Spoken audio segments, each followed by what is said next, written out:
Selamat siang anak-anak. Siang Bu. Nah, kalau ibu sama bapak guru mau bilang selamat siang anak-anak, jawabnya ceria siang, gitu ya? Oke, kita mulai. Selamat siang anak-anak. Ceria siang. Nah, sebelum memulai proses pembelajaran, ada baiknya kita memulai pembelajaran kita dengan doa dan lagu wajib. Nah, kalau ibu nggak salah ingatkan, minggu lalu sudah laki-laki yang bawa doa kan? Ya, Bu. Ibu harapkan minggu ini perempuan lah dengan bawa lagu wajib dan doa kita. Iya. Ada anak-anak ibu yang bersedia sebelum ibu duduk? Manis. Sepertinya tidak ada yang tersedia, maka ibu duduk lah ya. Biarlah yang bawa lagu wajib dan doa.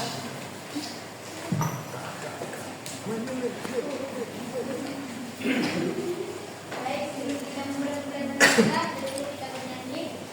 Lagunya halo, halo Bandung, 1, 2, 3, ya.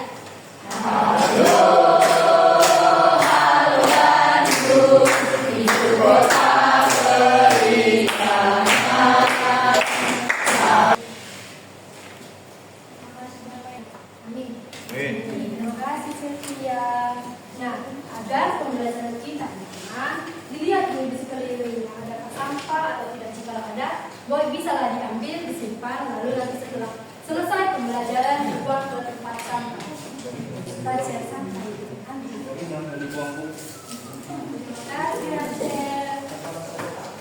Nah, minggu lalu kalau anak-anak ibu masih ingat apa topik kita minggu lalu? Ya, pembagian waktu di Indonesia itu kan terbagi menjadi 3. Itu yang pertama WIB, WITA, dan WIB. Nah, siapa yang tahu di dalam WIB itu ada apa saja? Misalnya provinsi-provinsi apa aja yang termasuk dalam WIB itu, WITA dan WIB. Bisa diangkat tangan. Pak ya, akan wilayah yang termasuk dalam WIB itu ada Jawa, Sumatera, Mita, Bali, Sulawesi, Kalimantan Utara, sedangkan WIB Maluku sama Papua. iya, pas benar sekali. Nah, kalau teman kita sudah menjawab, kita beri apresiasi, tapi apresiasinya seperti ini. Beri good job, please ya. 1, 2, 3 ya. Beri good job. Terima kasih Eva. Nah,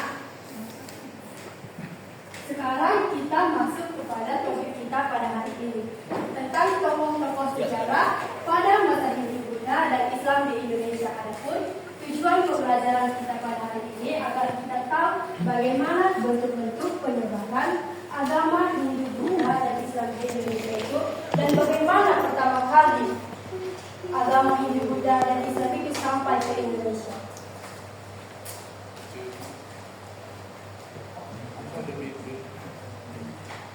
Nah, ada beberapa poin yang akan kita bahas pada hari ini. Anak-anak ibu bisa dibaca, yaitu yang pertama, Tokoh sejarah pada masa Hindu. kedua, Tokoh sejarah pada masa Buddha. dan yang ketiga, Tokoh sejarah pada masa Islam. yang keempat, Upaya mengenang tokoh sejarah pada masa Hindu, Buddha, dan Islam. nah, topik yang akan ibu bahas yaitu yang ada pada poin pertama, yaitu tokoh sejarah pada masa Hindu. Nah, anak-anak ibu sudah pernah dengar kata istilah Hindu?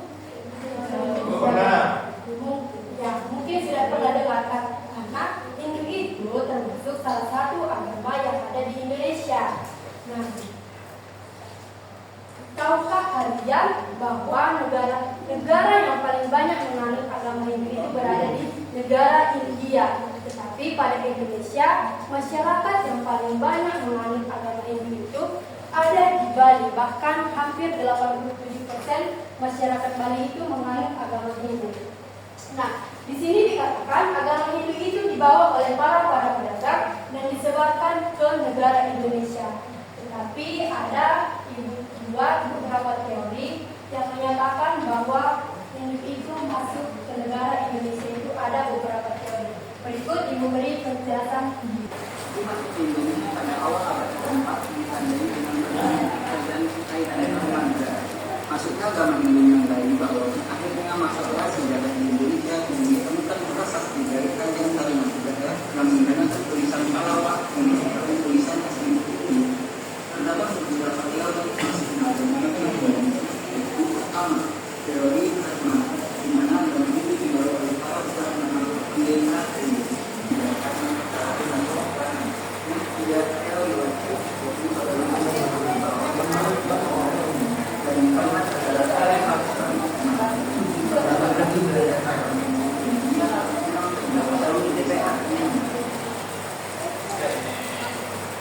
Nah, pada tiga itu ada 4 teori yang menyatakan bahwa agama Hindu masuk ke Indonesia. Pertama ada tadi teori Brahmana. Ya, teori Brahmana adalah bahwa pendeta Hindu adalah Brahmana membawa agama Hindu ke Indonesia. Yang kedua yaitu teori kesatria. Teori kesatria itu adalah prajurit-prajurit tentara perang membawa agama Hindu dan menyebabkan Indonesia. Dan yang ketiga itu yaitu teori Waisya. Teori Waisya itu adalah para pedagang-pedagang yang datang ke Indonesia dan menyebarkan agama Hindu ke Indonesia. Dan yang keempat itu yaitu teori arus balik, di mana masyarakat Indonesia datang ke negara Indonesia untuk mempelajari agama Hindu dan balik lagi ke Indonesia untuk menyebarluaskan agama Hindu. Nah, berikut ada tokoh-tokoh agama Hindu yang menyebarkan agama Hindu ke Indonesia. Yang pertama yaitu ada tokoh Aswawarman. Aswawarman ini adalah raja di kerajaan Kutai. Pada masa Aswawarman ini, kerajaan Kutai belum menganut kepercayaan agama Hindu. Mereka masih menganut kepercayaan animisme. Animisme itu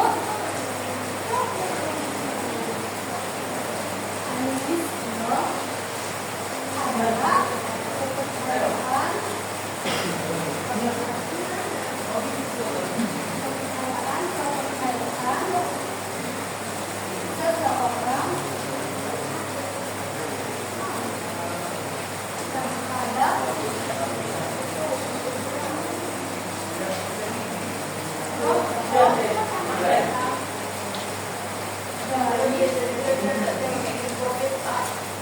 yang mempercayai masih dipercayai adanya animisme atau kepercayaan seseorang terhadap roh gaib yang mempercayai bahwa mereka diayomi atau dilindungi oleh roh-roh tersebut. Biasanya mereka ini seperti menyembah pohon-pohon atau batu.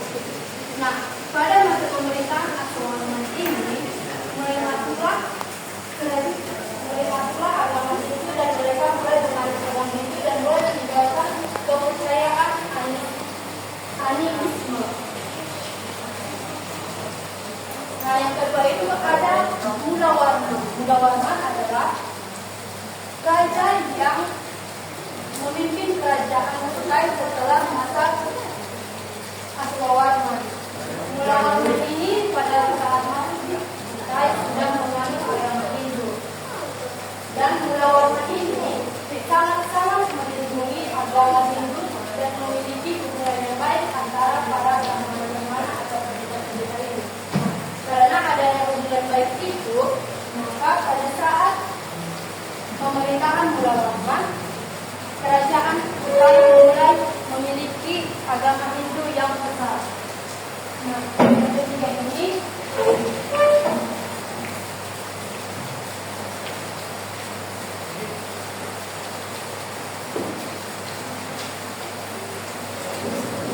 yaitu ada Ken Arok. Ken Arok ini adalah pendiri kerajaan Singasari.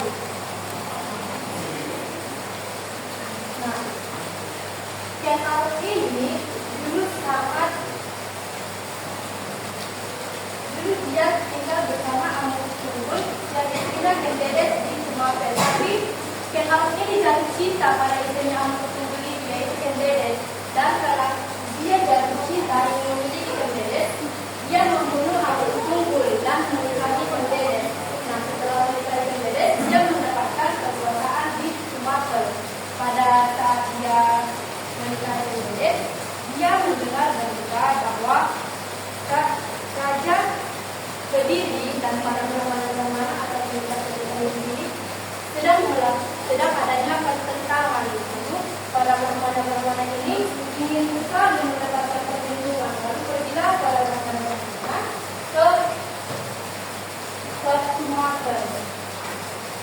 dan mendapatkan perlindungan dari Ken Arok karena mereka merasa mendapatkan perlindungan dari Ken Arok, lalu mereka menganggap dan mengangkat Ken Arok ini sebagai raja mereka yang dinamai sebagai kerajaan Singasari.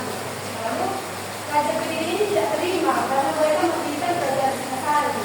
Lalu diajaklah kerajaan Singasari yang dipimpin oleh Ken Arok ini dilakukan pertempuran. Tapi pertempuran itu dimenangkan oleh Ken Arok dan kerajaan Kediri mulai dikuasai oleh kerajaan Singasari yang dipimpin oleh Ken Arok. Nah, yang keempat itu ada Raden Wijaya. Raden Wijaya ini pendiri kerajaan Majapahit. Majapahit itu kerajaan Hindu terbesar di Indonesia.